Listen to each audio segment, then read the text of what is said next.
This is CBC Winnipeg News.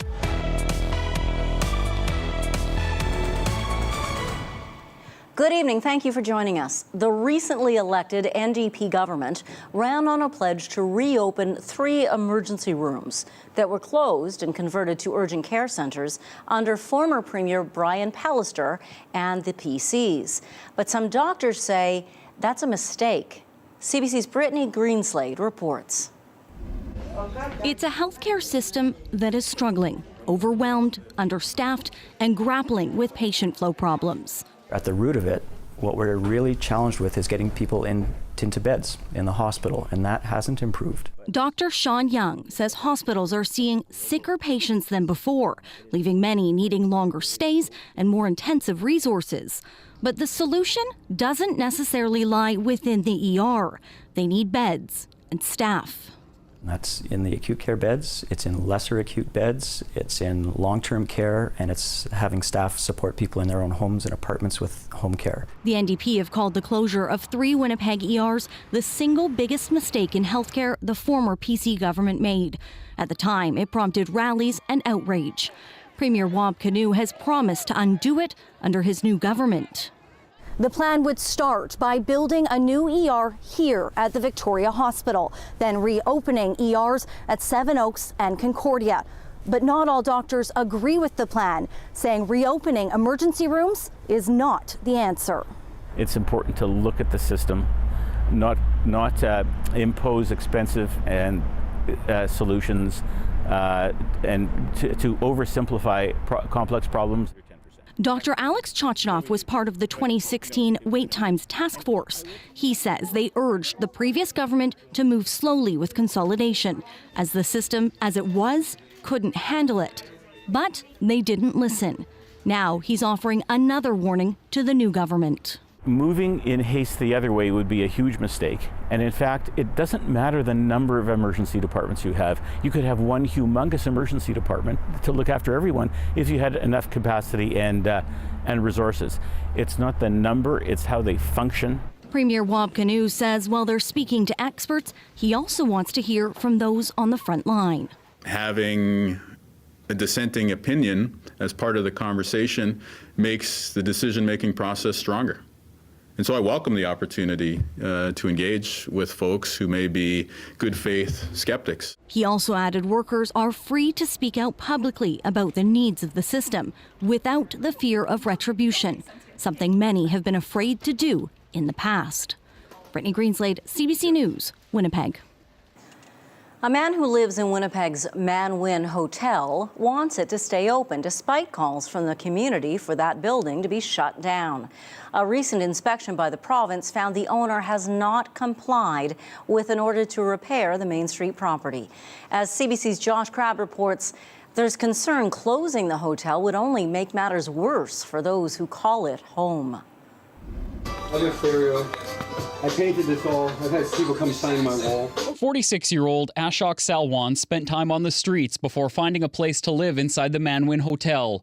A putrid smell hangs in the dark and run-down hallways. Salwan says it can also be a dangerous place. It's home, and until I can find another place, I try and do the best. We try and have intermittent security to help us take care of it at nighttime and lessen the violence. There hasn't been a lot of violence lately. My friend Carl got killed in number 27. He's lived in these cramped quarters for the past 5 months. There's just enough space for a bed, clothes, and some belongings. He pays $650 a month to rent this room. The Manitoba government says there are issues with the hotel meeting minimum standards of living. We've tried to protect the place. We were down to 5 tenants at one point. There was people coming in 24 hours a day, walking through, trying to steal people's stuff, and like the doors weren't locked properly. And I have an issue right now with no key for my door. So it's the only place I had to live when I got out of jail. Community members called for the closure of the Main Street property earlier this month. They held a second, smaller gathering outside of the hotel Wednesday. Organizer Barb Guimond says more resources are needed to help people find a better place to live. Like, where's the leadership in all this? We have all kinds of people from our First Nations communities here, and we don't have anybody. Where's leadership? Where's the mayor? Where's the provincial government? Housing Minister Bernadette Smith says in a statement she wants to improve access to safe and affordable housing. A spokesperson for Winnipeg Mayor Scott Gillingham says having trained inspectors go through the building to identify issues and safety violations is the most appropriate and effective response. Salwan doesn't want it closed. Where's a better alternative? $655. My room, small, but for an individual male like myself, I'm 46 and I'm happy I have a place. The hotel's owner has previously said he's doing renovations, but a follow-up inspection by the province last week found the owner hasn't done the work required. The province says it's escalated matters, but wouldn't say exactly what it's doing to make sure the owner follows through. Josh Crabb, CBC News, Winnipeg.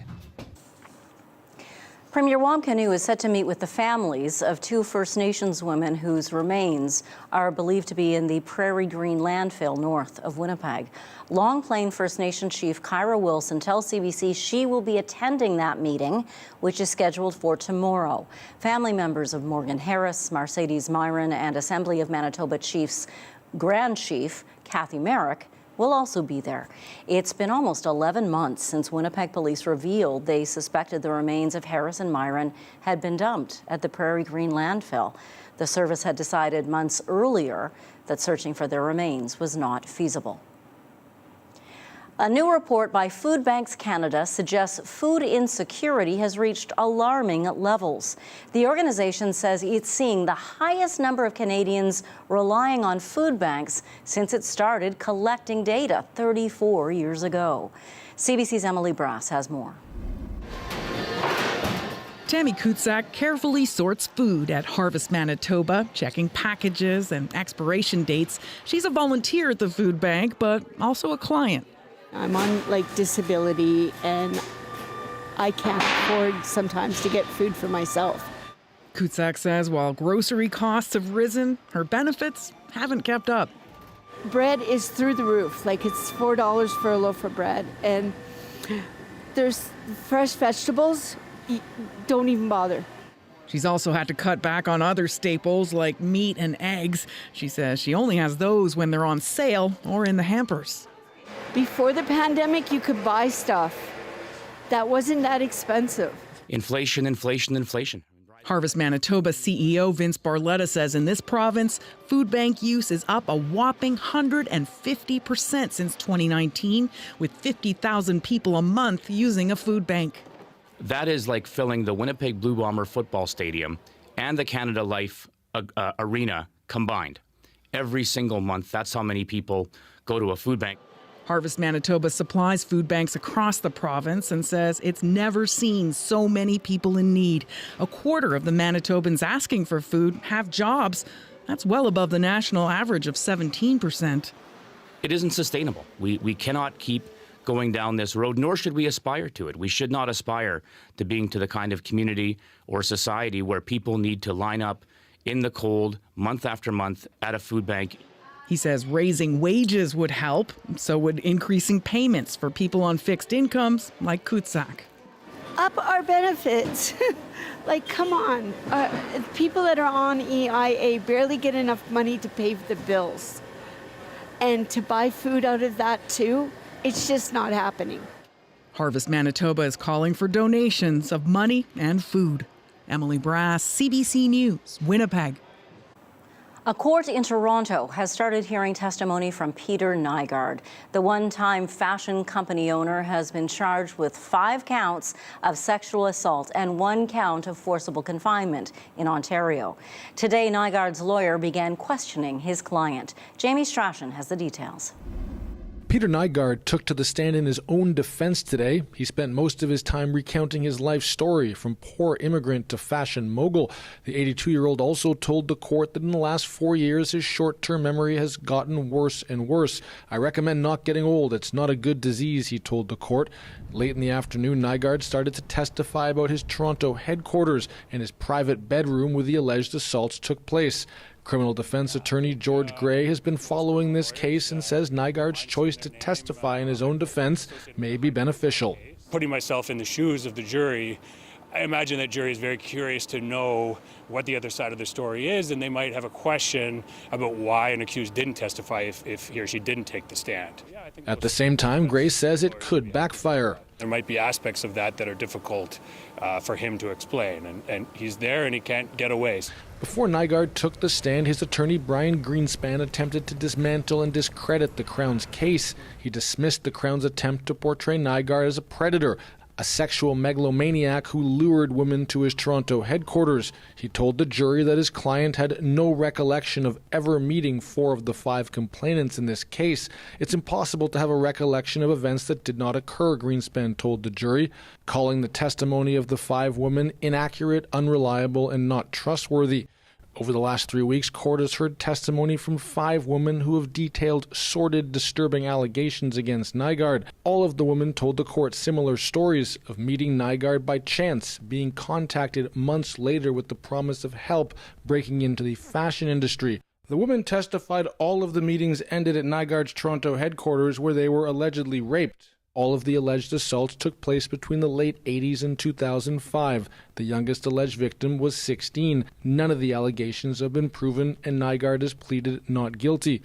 For decades, Nygard helmed a sprawling fashion empire. The company declared bankruptcy in 2020 as allegations against Nygard began to swirl. Nygard is expected to be on the stand for at least 2 days. Jamie Strachan, CBC News, Toronto. A new report says Winnipeg needs to invest millions more in libraries. The funding is needed to increase library hours, hire more staff, and improve services. But CBC's Cameron McLean reports that the money could be hard to find for a cash-strapped city. It's the first major review of Winnipeg library services in more than a decade. It found Winnipeggers are frustrated by confusing hours and a lack of access. The report says the city needs to hire 12 more full-time positions over the next 4 years. That will be enough to keep libraries open an average of 250 more hours a year. This would cost the city another $2 million in 2024 and millions more each year until 2027. Community Services Chair Evan Duncan says he supports opening libraries longer, but wouldn't commit to the funding increase. In this report, it indicates that we need more staff with the template that they've set up. This isn't written in stone at this point in time. We need to look at what and how we can best accommodate Winnipeggers. The report recommends keeping all libraries closed on Sundays. And while hours may vary location to location, all of them would be open on Wednesdays and Saturdays. The head of the union representing Winnipeg library workers says the funding increase is a step in the right direction. But Gord Delbridge says Winnipeg still falls far behind other Canadian cities. It still concerns us that we're still far behind from being able to provide adequate services for Winnipeggers and for them to be able to utilize libraries on the weekends and in the evenings for their families. It's not enough. Joe Kernow from the library advocacy group Millennium for All urges council to approve the funding. I think it would be cowardly for council not to take this report seriously. Staff have been saying for years, community members have been saying for years that our system is in trouble and that it needs a really significant increase to funding. This money would come on top of higher spending on security operations. The Community Services Committee will debate the funding increase at its meeting next week. Cameron McLean, CBC News, Winnipeg. Well, did you see the snowflakes in Cameron's stand up there? Did you see them yourself today, or more than just a few flakes? Southern Manitoba is going to be receiving its first snowfall this week, so we sent CBC's Jim Agapito to neighborhoods across the city of Winnipeg to find out how Winnipeggers are preparing. The season is changing, so I went around Winnipeg and asked Winnipeggers how are they preparing for the snow. We went around the city to find out. I see that you're out here and snow will be falling, so I'm wondering, how are you preparing for this? Well, I've got all the leaves and everything cleaned up. All the water lines have been blown out. My car is ready, snow tires on it, I'm ready to go. How are you preparing before it snows? Well, I just wear different clothes than I do in the summer. I'm not wearing shorts anymore. Once it gets below around -5, this is what I wear all winter. And the motion itself keeps me warm. My feet never get cold. So I have cleats for my runners that I clip on when it gets slippery. I'm getting a one last stroll with my baby and my dog because I want to get like the leaves and the fall vibes before winter comes. Definitely some things around the house that I'm thinking about. Gotta pull in like the hoses, gotta rake the leaves and do some extra things around the house for sure, yeah. Snow is coming. How are you preparing? Clean up the leaves and change the tires. Put my winter tires on. I've been doing that for 30 years myself and still like to do it. Are you a winter person, a summer person, a fall person, a spring person? Fall person for sure, yeah. So it's been tough with the new baby not being able to get out as much, but and I like a touch of winter, but not our minus 50 days. Those are tough. Are you a winter person? Not really. No, I'm getting old. I used to like being outside, but not anymore. It's just a little bit much. If you don't like the seasons to change, you shouldn't live in Winnipeg.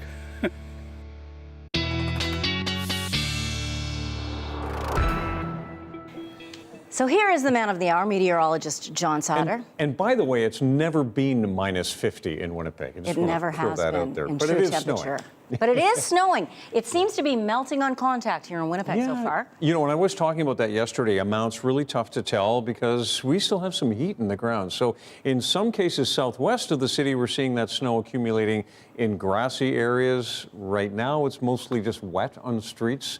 We're going to start with a look at the radar. And yeah, there is an extensive area of snow. We're actually starting with the current conditions here. We're at 0 right now, northwest winds at 4, and our relative humidity is at 93%, pressure 102.3, and it is rising slightly. Now, the radar shows this large area of snow to the southwest of us, and you can see it's moving up from the southwest. And just like the Futurecast showed yesterday, which is the forecast model of what the radar should look like the day after, it looks exactly the same. The Trans-Canada corridor is really the northern edge of this snow. So areas along the international border and farther west, it's just been snowing a little longer.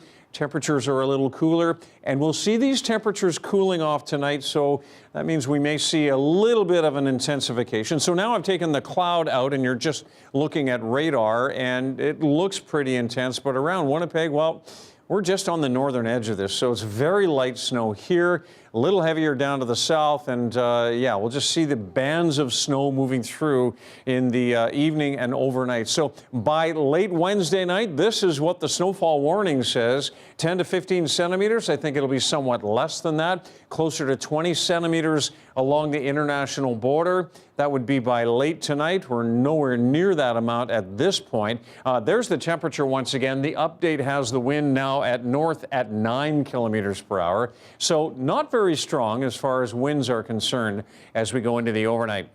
All right, let's take a Futurecast look here. Wednesday, 6 p.m., so pretty much right about now, and it shows that even through the overnight period, this will continue a little bit, and you can see the forecast model showing the rain-snow line here. So some of this farther south is snow. Not a lot of snow around on Thursday until we get into the later part of the day, and then overnight Thursday into Friday. This is Friday at 2 a.m., and this is a heavier band of snow on the forecast model, and at that time, temperatures will be cooler. So I think most of our accumulations will happen as we get into Friday morning, and then we're left with just some snow on and off through Friday, even some flurries coming in off the lakes, but generally cloudy conditions that will start to brighten up before we get into the weekend. Between now and 4 o'clock on Thursday, again, a lot lighter than what we were expecting simply because the heat in the ground is melting some of that snow. But then we look at the Thursday night into Friday and through the day, and we see these amounts coming up quite a bit, even a 13 for Winnipeg by about this time on Friday.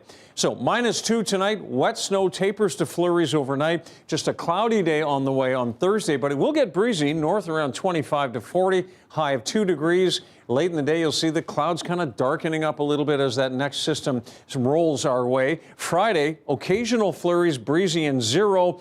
And then no change for the weekend, just mainly sunny on Saturday, mix of sun and clouds Sunday with highs both days at -2.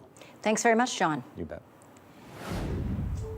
The airstrikes on Gaza continue, as do calls for more humanitarian aid. We'll bring you the latest on the story next. You're watching CBC Winnipeg News.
The Prime Minister of Israel repeated today that his country is preparing for a ground invasion of Gaza, but he didn't say when it might happen. Meantime, airstrikes on Gaza continue as pressure builds for more humanitarian aid. The CBC's Margaret Evans reports. A rescue in the dark. The tools used to pull someone out of a concrete tomb, rudimentary. The emergency worker is naming this man's family. Amula, he says, your wife. We got her out. And Hala is out, I swear. It's the aftermath of an Israeli airstrike that hit a complex of residential buildings in Han Yunis in the early hours of the morning. The Israeli army says it's targeting Hamas operatives, not civilians. The south is supposed to be the safe side of Gaza. Hundreds of thousands have left the north, heeding Israeli warnings. Now, the Israeli Prime Minister, Benjamin Netanyahu, has issued another in a television address, saying a ground incursion is being prepared. I call on all the innocent residents of Gaza to evacuate the south of the Strip, he's saying. And he encouraged Israelis to arm themselves with personal weapons. Conditions in southern Gaza are already miserable, the air clogged with the smoke of airstrikes as people struggle for food and water. Aid agencies warn that the lack of fuel could soon shut down lives. UNRWA, the UN agency looking after Palestinian refugees in Gaza, says the absence of fuel might close down its operations. Israel says Hamas has plenty of stockpiled fuel that it could offer.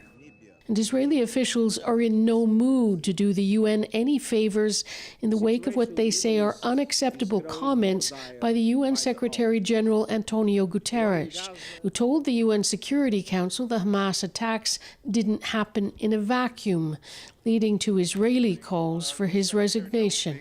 Unless he apologizes immediately. Guterres says his words have been misinterpreted. Indeed, I spoke of the grievances of the Palestinian people. And in doing so, I also clearly stated, and I quote, "But the grievances of the Palestinian people cannot justify the appalling attacks by Hamas."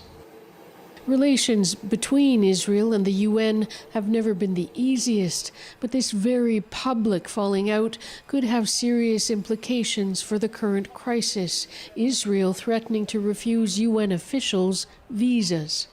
Margaret Evans, CBC News, Jerusalem.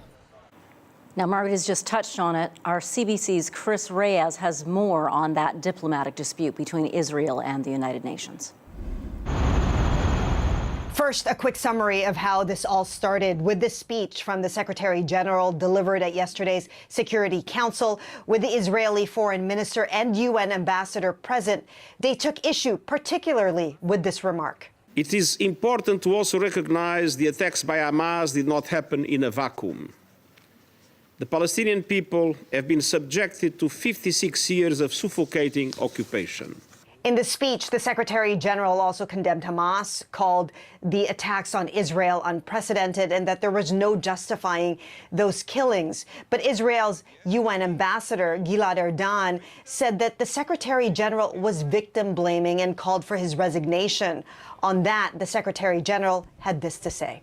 I am shocked by the misrepresentations by some of my statement yesterday in the Security Council, as if I was justifying acts of terror by Hamas. This is false. It was the opposite. Soon after the Secretary General spoke today, Erdan also posted a statement on social media. It reads, in part, "It is a disgrace to the UN that the Secretary General did not retract his words and is not even able to apologize for what he said yesterday. The Secretary General once again distorts and twists reality." Indirectly addressing calls for his resignation, the Secretary General's spokesperson had this to say. The Secretary General is focused on a number of things in relation to the situation in the Middle East. in parallel, right, which is getting more humanitarian access in, getting the hostages released without any condition, ensuring that international human rights law is respected, that civilians are protected. He has a lot of work to do, and that's what he's focused on. The Israeli delegation has now canceled all meetings with the Secretary General, and Ambassador Ardan said that Israel will not be providing visas to UN staff, including UN aid chief Martin Griffiths. Chris Reyes, CBC News, New York.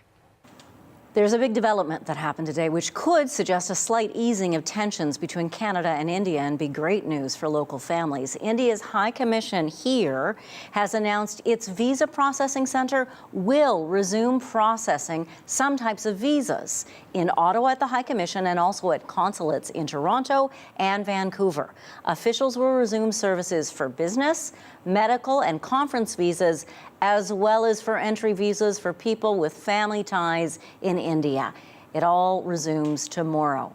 It's been just over a month since the Indian government suspended those services as a rift widened between our two countries. It followed a statement in the House of Commons by the Prime Minister that India may have been involved in the murder of this man, Hardeep Singh Nijjar, a pro-Khalistan activist in British Columbia. The Bank of Canada has left interest rates unchanged, for the second time in a row. The key rate sits at 5%, and that is still the highest level it's been at in 22 years. Nisha Patel has more.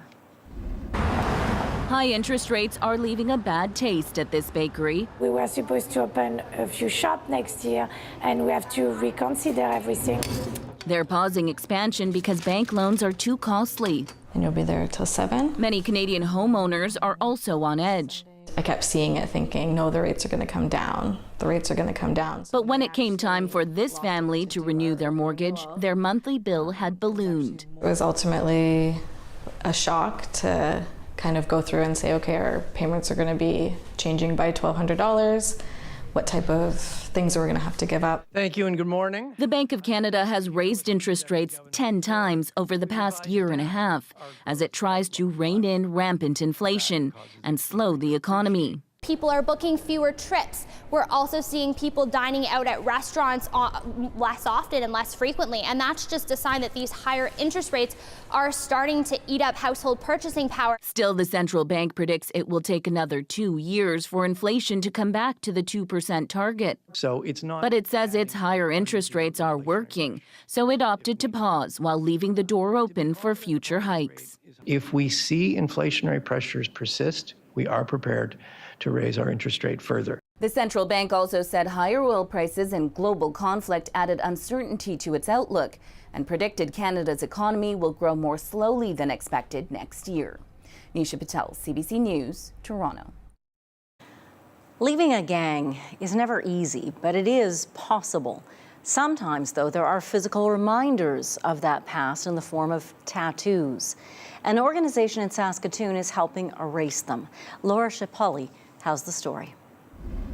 Hi. Hi. How's it going? Good. Good. You ready for today? Yes. Awesome. Okay, let's take a seat. Session number 3? Yes. Perfect. Every time Santana Longneck Cooliner sits in this chair, she gets to see her tattoo fade away a bit more. The bandana tattoo is an unwanted reminder of her time in a gang over a decade ago. I thought it would be cool to put it on my body, to have it to be a symbol, to be recognized, to be known that I was a part of that gang. Eventually, Longneck Cooliner left the gang to escape the violence. I want better for my children, and I didn't want to give them the example of that, to see their mother as a gangster or, you know, a woman to be affiliated with any type of gang members or still have involvement in that life. Want to go over any of the aftercare instructions? Longneck Cooliner says getting her tattoo removed feels like getting her body back, and what could cost her thousands of dollars is being done for free by Straight Up, an organization that helps get people out of gangs and on with life. People who in the past were scratching them off or trying to remove them in other ways because they had no other means, now can come and get it done. Hey Devin. Hello. How's it going? Yeah. Devin Napope got his tattoos in prison about 15 years ago. Ready? He left the gang a few years later, and yet... I'm going in for an interview. You know, I already have to worry about my skin color. You know, and then on top of that, I got to think about the tattoos and the stigma that goes with them. Start with a test shot. Napope says Straight Up's tattoo removal program is giving him a fresh start. I'm able to be me. It's a resurgence in my who I am. So it kind of gave me the opportunity to figure out who I am and understand what I really want for myself now, instead of looking at reminders of the past. Straight Up got the tattoo removal laser earlier this year through funds from the province's gang violence reduction strategy. Good job. Laura Sharpaletti, CBC News. Perfect. Saskatoon. That feel. Good. It's an idea that actually dates back over a century. We're going to show you why a First Nation in southern Alberta is now planting shelter belts. The story after the break.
A First Nation in southern Alberta is bringing back an idea that dates back over a century. The hope is that it will help this community cope with climate change on the prairies. CBC's Stephanie Cram brings us the story. People from Siksika Nation in southern Alberta say it's getting windier. Living in a valley, you can get those extreme winds, especially when it's coming down a hill. And we have a lot of roads that are going up hills and down hills. They're seeing the impact of climate change on the landscape. It never used to get this windy. And a few years ago, we had a windstorm that took the rooftops off some houses on the east end. Now the community is turning to a century-old farming practice to combat this new challenge. Soon, this bare prairie landscape will include rows of trees, otherwise known as shelter belts. The plants serve as natural wind barriers, shielding homes, livestock, and people from bitter prairie winds. Shelter belts aren't new to Alberta. In 1903, the federal government launched a national shelter belt program as part of its bid to attract farmers to the prairies. A landowner can just ask for some free trees and they would come back and plant them, and they would really increase that kind of land cover. Over 1 billion seedlings were handed out before the program ended in 2013. Even though the program didn't explicitly exclude First Nations, a technicality prevented farmers living on reserve from receiving free trees.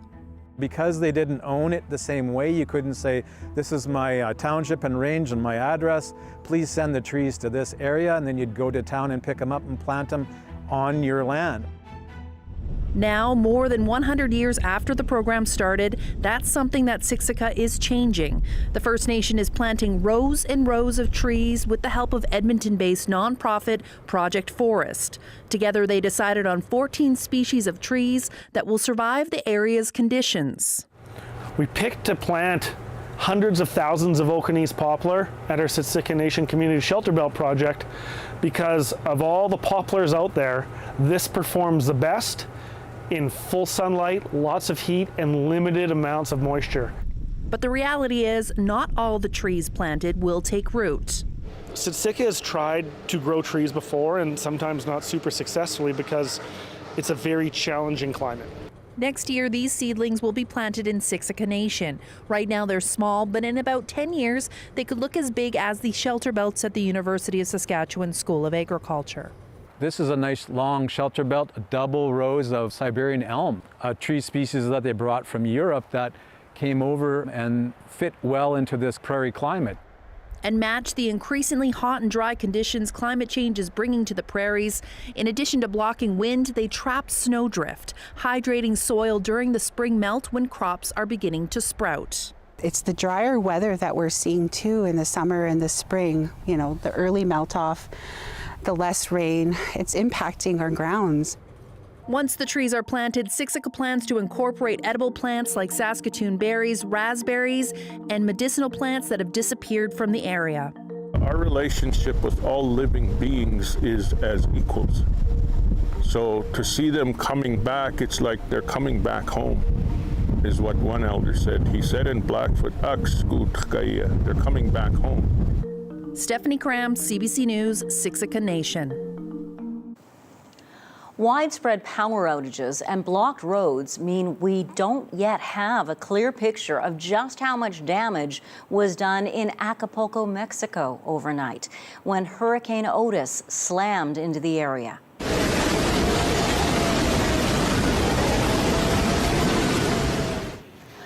Otis made landfall overnight as a Category 5 hurricane. That's the strongest storm ever to make landfall, I should say, on the Pacific side of Mexico. The U.S. National Oceanic and Atmospheric Administration says there were winds of 265 kilometers an hour. Officials are still warning of torrential rainfall leading to flash flooding. Otis is weakening as it's making its way northward over Mexico's higher terrain.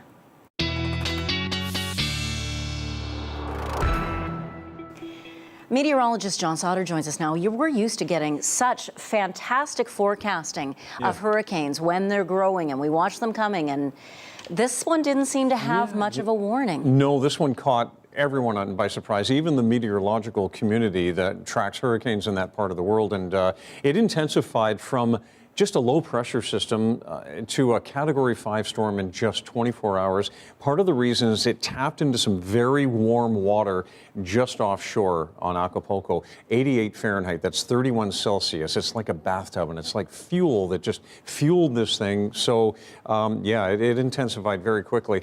Have a look at 1 o'clock this morning. This is the position of that Category 5 storm just offshore in Acapulco. And as Janet mentioned, it made landfall overnight, so right in the middle of the night, and that was part of the problem. People did not see this coming, did not expect it to be that strong. So at about 2:30 in the morning, it made landfall and then quickly moved over the land and lost a lot of energy. There's still a lot of rain involved here. Right now, Hurricane Otis is only packing winds of 55 kilometers per hour. It's a subtropical low-pressure depression, and it is continuing to move to the north at 16 kilometers per hour, but still a pressure of only 985. So yeah, a real surprise in that part of the world, and forecast modeling was not good in this case.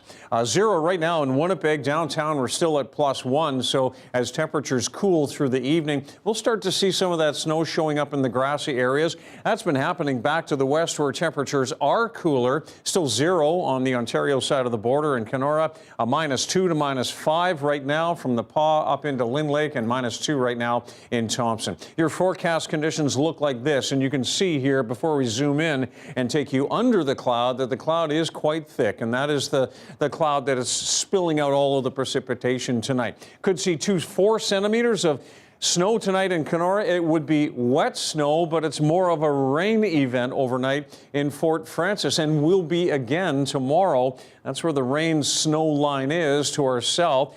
Could see 5 to 10 centimeters. Emerson, Steinbach, as temperatures fall through the evening.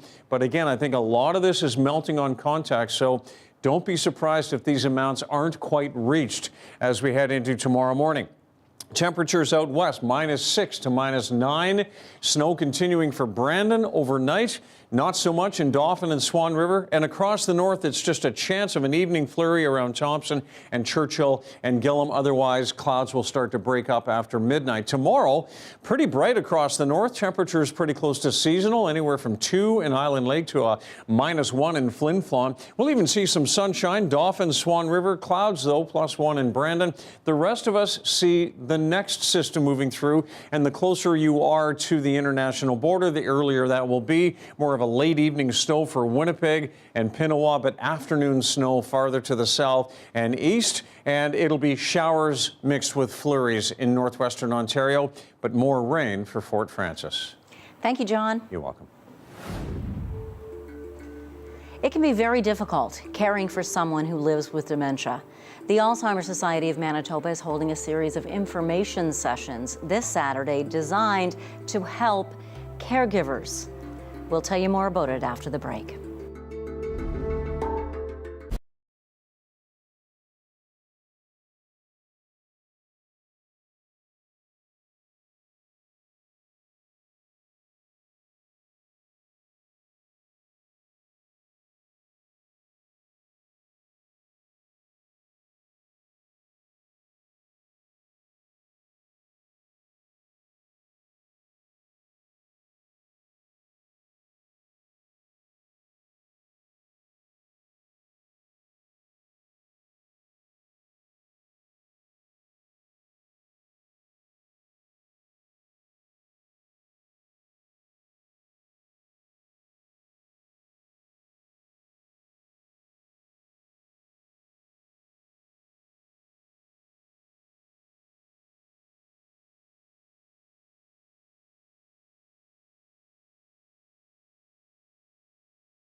The Alzheimer's Society of Manitoba hosts a one-day conference this Saturday at Canadians Polo Park.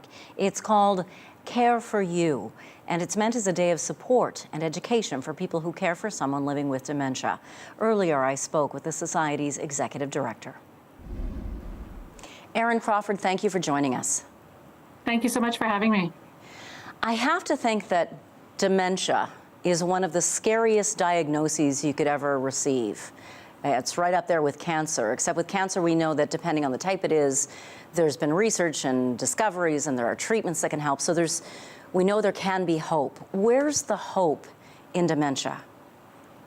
Well, it's a great question, and it's a challenge for us and it's a challenge for families because in some ways there's not a lot of hope in the way that we tend to think about it. There aren't great developments happening and treatments coming along all the time that are really promising and we can tell people there's something we can do for you. But there is hope in that there is community for you. There are connections, there are resources. You do not have to do this alone, and it is not something that anybody really should do alone. There are people here and we can help. You're hosting a Care for You conference. Why? Well, because families often get a diagnosis of dementia, and it is like staring into the abyss sometimes. They don't know where to go. It's not clear where to get information or what they should do next. And so the Care for You conference is really something where families can come. It's for them. And we've assembled about 35 different speakers and exhibitors, all focused on various aspects of dementia. So it's really that one place where people can come and learn stuff all about every aspect of dementia that they might be interested in. We know that it involves memory loss. What else can be impacted by dementia? Yeah, so memory loss is something that most people do associate with dementia, but there's a lot of other pieces that families will struggle with and don't really know what to make of. There can be a lot of behavior changes. There can be disorientation. There can be, it's not just not remembering something, but maybe not recognizing or placing people in the same way that they used to. And those can be really stressful and upsetting things, whether it's happening to you yourself or it's happening to a family member. When you see those kinds of changes in personality kind of happen or communication abilities, it can be really upsetting because someone maybe seems like they're really changing. And families often don't know what to do with that or how to respond to that.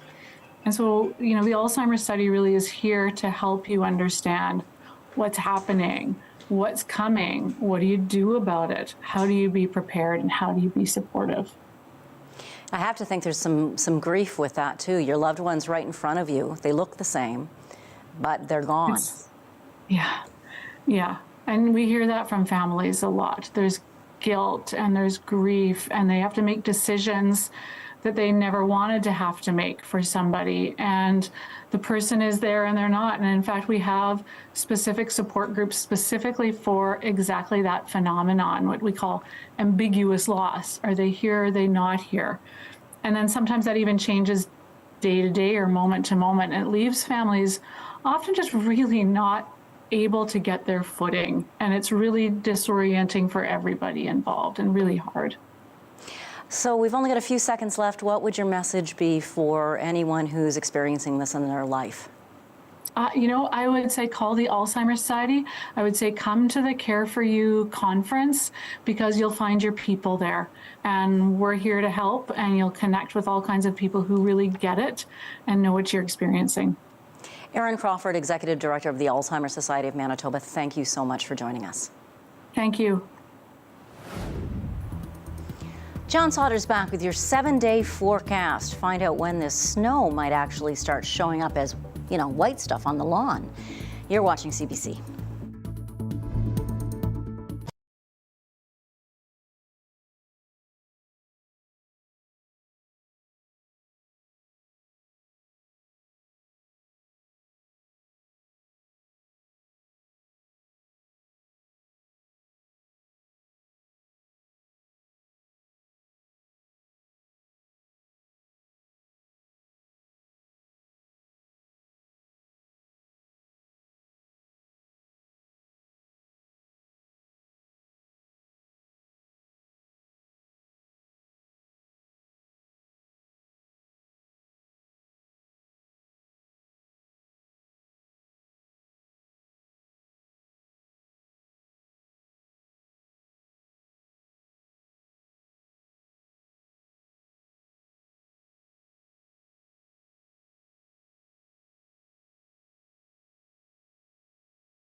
Well, here in Winnipeg, at least so far, it's melting on contact. We're at 0 right now, but -2 overnight, so we may see a little bit of accumulation.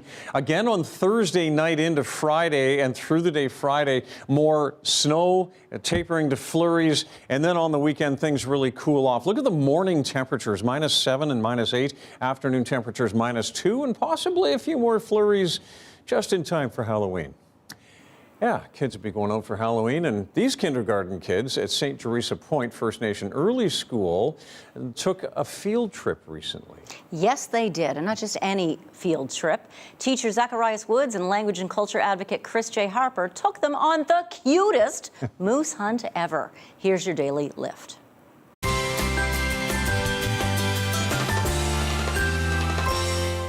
That's what a moose looks like, too. We're gonna call a moose. All right? And this is my moose call. You guys stay there. Rich, come here. You guys, over here. Okay, now, you guys gotta help me call the moose, okay?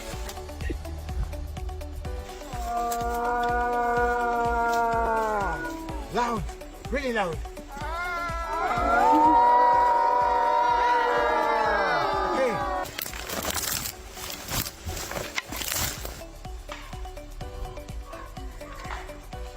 Gun.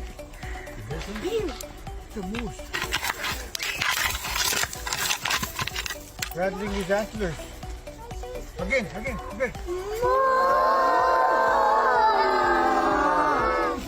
You guys, look. It's in it.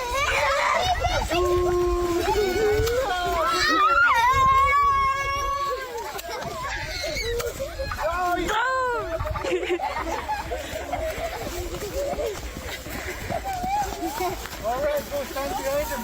I'm going to take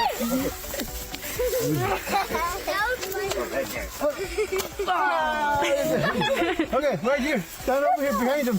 I want it. Yeah, like that. Yeah, okay. I'm going to pull the horn off. That's wonderful. That was Chris Harper, the moose, who shot the video and sent it to us, or edited it all together anyhow. Cool. I guess the moose calling that they did worked. Right? Yeah. It's really powerful stuff, that moose call. Thank you for being with us. Hope you have a great night. Slippy out there, but I love that it's melting on contact, Yeah, I have to say. careful.